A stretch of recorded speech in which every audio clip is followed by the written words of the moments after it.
Looking for a great hosting solution? Check our website for prices.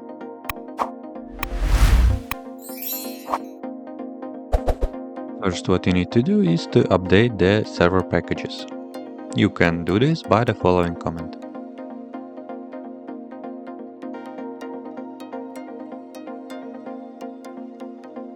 Run the following command to download the .deb package.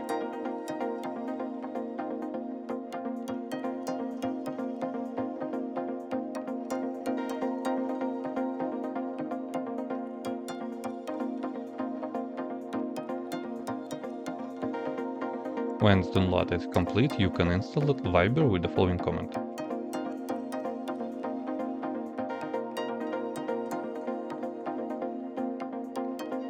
Once installation is complete, go into your desktop, there you will find an Viber by its icon.